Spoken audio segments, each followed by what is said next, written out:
Bonjour tout le monde, comment ça va ce matin? Alors aujourd'hui, on continue notre série sur le premier épître de Jean et on est rendu au chapitre 3. C'est-tu au chapitre 3 qu'on est rendu? Eh oui, Oui, on est rendu au magnifique verset un des, 1 du chapitre 3. un des plus beaux d'ailleurs, ce verset-là, c'est la première prédication que j'ai faite, pas une grande prédication d'une heure, là, principale, quand j'étais jeune, jeune et sage, et moins sage et beau, je sais pas. C'est sur ce chapitre 3.1 là que je l'ai fait. Euh, c'était une prédication qui me frappe encore et ce verset-là me frappe toujours autant. Voyez, Voyez, vas-y. voyez quel amour le Père nous a témoigné pour que nous soyons appelés enfants de Dieu. Et nous le sommes. Si le monde ne nous connaît pas, c'est qu'il ne l'a pas connu. Bien-aimés, nous sommes maintenant enfants de Dieu.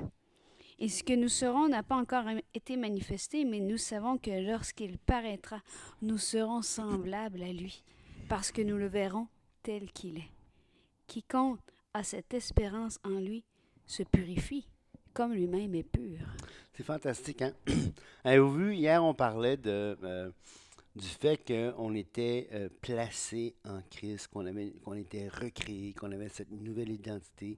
Un peu plus, on ferait partie intégrante de la Sainte Trinité. Mais regardez ici, c'est parce qu'on est enfant de Dieu. Puis quand il dit, bien-aimés, nous sommes maintenant enfants de Dieu, et ce que nous serons n'a pas encore été manifesté. Je pense que c'est C.S. Lewis, l'auteur britannique, qui est tellement profond dans ses écrits, l'auteur de Narnia. Narnia, les Chroniques de Narnia. Puis ce qu'il disait, lui, il dit, quand on regarde un croyant, on n'a pas, si on devait voir un croyant comme il va être quand il va être Glorifié. quand il va être glorifié, on aurait tendance à l'adorer tellement on va être glorieux puisqu'on va être et pas encore manifesté. Et c'est là le corps de gloire, la glorification, la recréation. Parce qu'il faut comprendre que la résurrection, le fait que quand on meurt, comme va dire Paul dans Philippiens, quand on meurt, on est avec Christ.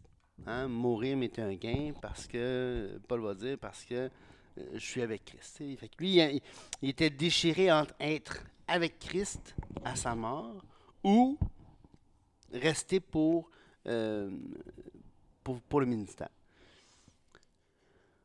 Mais, donc, à la mort, on continue notre existence. L'âme est séparée du corps. L'âme et l'esprit sont séparés du corps. Hein. Notre corps spirituel, si on veut, est séparé du corps. Et en tant que croyant, on va être avec Christ au ciel. Mais ça, c'est pas la résurrection. La résurrection, c'est quoi? La résurrection, c'est quand notre corps spirituel va être réuni avec ce nouveau corps de gloire que Dieu va avoir recréé pour nous. Et là, on va retrouver notre, j'allais dire intégrité, mais dans le sens, on va être complet encore. C'est là l'horreur de la mort. L'horreur de la mort, c'est qu'on va être des gens désincarnés. Et on n'est pas fait pour être des créatures désincarnées. On est fait pour être des créatures qui sont corps, âme, esprit. C'est parti, là? Ben oui, mais je te laisse continuer. Moi, je vais revenir quand on va être là. Vas-y. C'est très intéressant ce que tu viens de dire, Patrice. Ce que j'aime, ce que je voudrais revenir sur les versets qu'on vient de lire, là, c'est voyez quel amour le Père Hmm. nous a témoigné. Il faut vraiment se rappeler, tu sais, quand ça dit car Dieu a tant aimé le monde, ça veut dire il l'a tant aimé. Ouais. Et quand on dit il a tant aimé, c'est comme s'il l'a aimé plus qu'il devrait, si on veut. Ouais. Et là, ça dit voyez quel amour le Père nous a témoigné pour que nous soyons appelés enfants de Dieu. Puis non seulement qu'on ait le nom, parce qu'après ça continue, et nous le sommes. Ouais, ça, on n'est pas juste nommé comme tel. On est enfant, on est recréé, on a cette... On est né de nouveau. Oui, c'est ça, on est né de nouveau, exactement. On est C'est une régénéré. histoire de né ce matin. Euh, et ce que je trouve fantastique, si on continue dans le texte, là, j'aime beaucoup quand ça dit, et comme l'auteur, là, l'apôtre Jean ici, là, il insiste, hein. Rappelez-vous que depuis le début de l'épître de Jean, il dit, je m'adresse à vous, petits-enfants, jeunes gens, petits-enfants, petits-enfants, petits-enfants, petits-enfants. Et maintenant, petits-enfants. Puis après ça, il continue. Voyez quel amour nous a témoigné pour que nous soyons appelés enfants de Dieu. Pour que je puisse vous... C'est comme si... Il vois un s'inclut. jeune... C'est Oui. nous appelés. Tu sais, il est l'ancien, il est l'apôtre, il a connu Christ. Les autres apôtres sont probablement tous morts, soit martyrs ou peu importe. Il y a un des derniers, si ce n'est pas le dernier au moment où est-ce qu'il écrit ça, apôtre en vie. Mais il dit pour que nous soyons appelés enfants de Dieu. Et nous le sommes. Il s'inclut dans sa première personne du pluriel. Et là, c'est intéressant parce que là, on est déjà émerveillé. Là, tu dis, waouh, je suis enfant de Dieu. Waouh, le Père m'a tant aimé pour me donner ce nom-là, pour me faire naître avec cette position-là. Puis même si tout ce qu'on est n'est pas encore manifesté parce qu'on est encore dans notre corps de chair, fait que là, il est en train de dire, OK, mais ce que tu ne l'es pas encore pleinement. C'est pas visible pleinement. C'est seulement lorsqu'il paraîtra que nous le verrons tel qu'il est, que nous serons semblables à lui. Mais écoutez le verset 3. Quiconque a cette espérance en lui se purifie. Exactement. Et c'est comme dire, mais de toute façon, je suis déjà enfant de Dieu. On pourrait dire, je suis déjà enfant de Dieu, je sais que je suis pécheur, je sais que je vais retomber de toute façon, fait que c'est pas grave de la manière que je vis. Lorsqu'il va paraître, je vais être semblable à lui. Non, ici il dit, si tu as cette espérance en toi, ça devrait te pousser à te purifier comme lui-même est pur. Absolument. Et j'entends comme font l'apôtre Jean, je m'imagine que dans sa tête, il entend Jésus-Christ dire « Soyez saints, comme votre Père céleste est saint. » Oui. Parce qu'il était là quand Jésus a enseigné ses paroles. Puis là, il s'est dit « Quiconque a cette espérance en lui se purifie. » C'est magnifique. Moi, je trouve ça, Et c'est là qu'on voit que les œuvres, les bonnes œuvres qu'on appelle, tu sais, dans Éphésiens chapitre 2, versets 8 à 10, les versets les plus clairs peut-être sur le salut, car c'est par la grâce que nous sommes sauvés, par le moyen de la foi. Cela ne vient pas de vous, mais c'est le don de Dieu, ayant été créé pour. Comment il dit ça? J'ai un blanc de mémoire, je ne veux pas le mal citer. Éphésiens chapitre. Oui, je te trouve Éphésiens.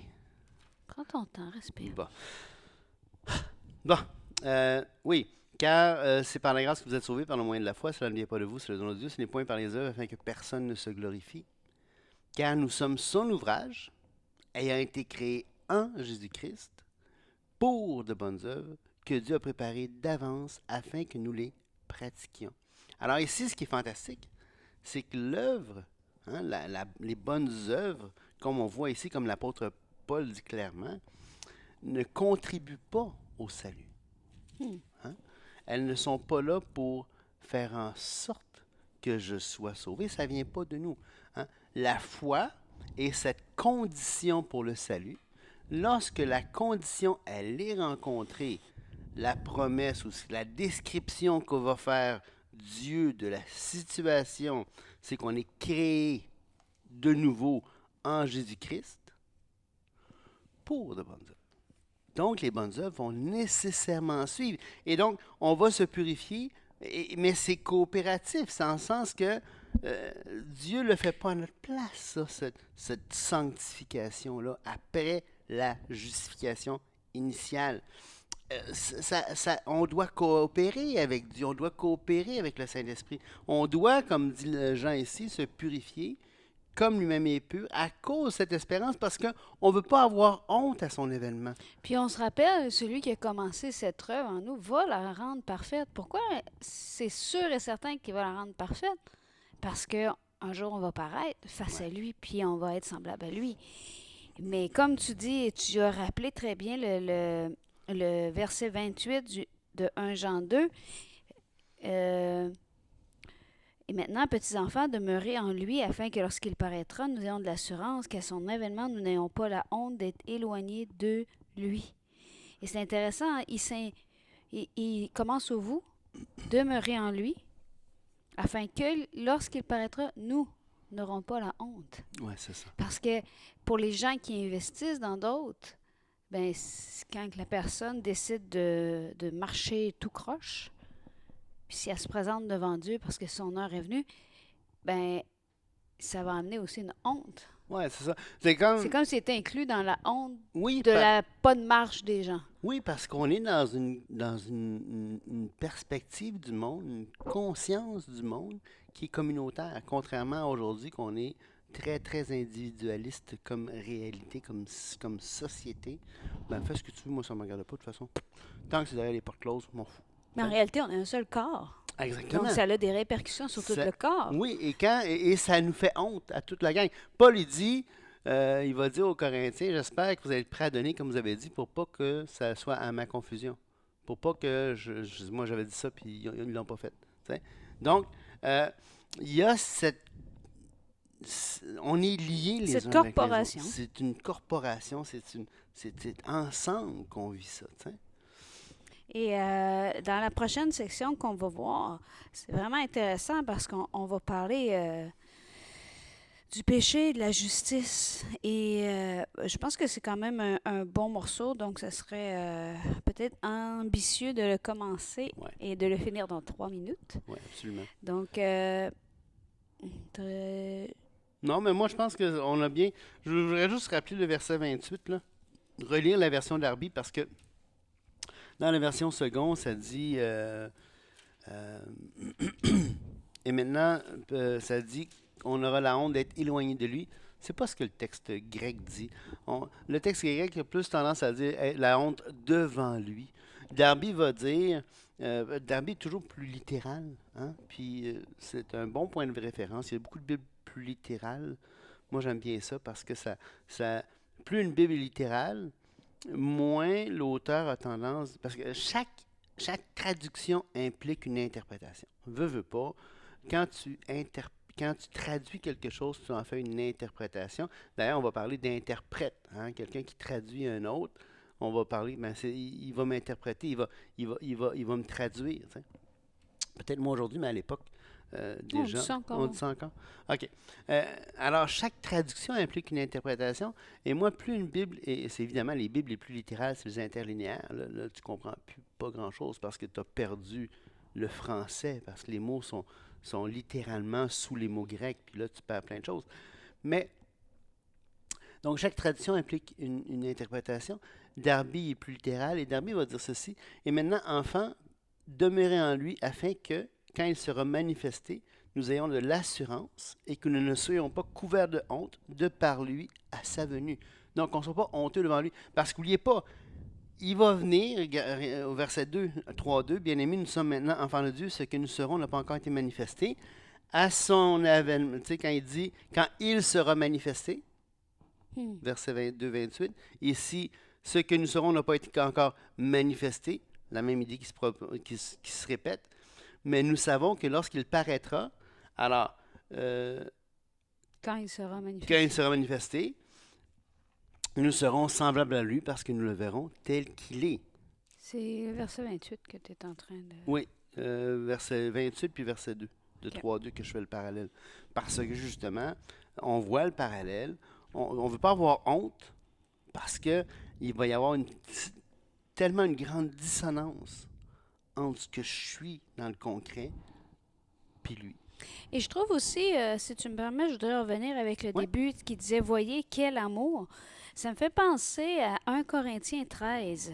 Bon, le passage de l'amour, là. Quand je parlerai des hommes et des anges, si je n'ai pas l'amour, je ne suis rien. 3 petits points. Verset 4. L'amour est patient, plein de bonté. L'amour n'est point envieux. L'amour ne se vante point. Il ne sent point d'orgueil, ne fait rien de malhonnête. 3 petits points. Verset 8. L'amour ne périt jamais. Les prophéties seront abolies, les langues cesseront, la connaissance sera abolie, car nous connaissons en partie, et nous prophétisons en partie. Mais quand ce qui est parfait sera venu, ce qui est partiel sera aboli. Hmm. Et là, ça dit, lorsque j'étais enfant, je parlais comme un enfant, je pensais comme un enfant, je raisonnais comme un enfant, je suis devenu un homme, ça a fait disparaître ce qui était de l'enfant.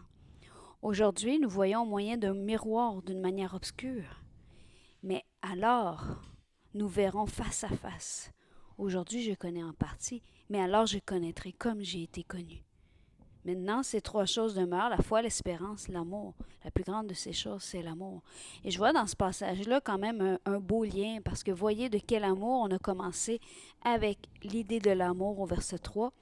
Puis après ça, au verset 1 du chapitre 3, on a vu que ce qu'on est, c'est pas encore, tu sais, ce que nous serons n'a pas encore été manifesté. Comme si on est encore enfant. On n'a pas fait disparaître tout ce qui est de l'enfant hmm. parce qu'on n'est pas encore, on n'a pas encore vu face à face. Non, c'est un beau parallèle. Hmm. Comme il est écrit ici, parce que nous le verrons tel qu'il est. Puis ensuite, ça continue en disant la foi, l'espérance. La foi, pourquoi? Parce que c'est par la foi que je suis devenu enfant de Dieu. La plus grande de ces choses, c'est l'amour, parce que même si j'avais la foi, si Dieu ne m'avait pas aimé au départ, ça n'aurait rien changé. Hmm. Ma Exactement. foi, c'est une condition, c'est pas... Ça contribue rien au salut. c'est ça. Mais ensuite, il y a aussi l'espérance. Et comme on a vu, quiconque a cette espérance en lui se purifie comme lui-même est pur. Donc, on voit vraiment avec ces 3 versets, puis 1 Corinthiens 13. Je vous invite à prendre le temps peut-être plus de le lire en détail, puis à le méditer. Mais j'ai l'impression qu'il y a quand même de belles perles à mettre en parallèle, là. Oui, absolument, vraiment. Et on va revoir l'amour à quelques reprises parce que bientôt, Jean va nous le dire que Dieu est amour. Et en attendant, on vous souhaite une excellente journée. Au revoir. Au revoir.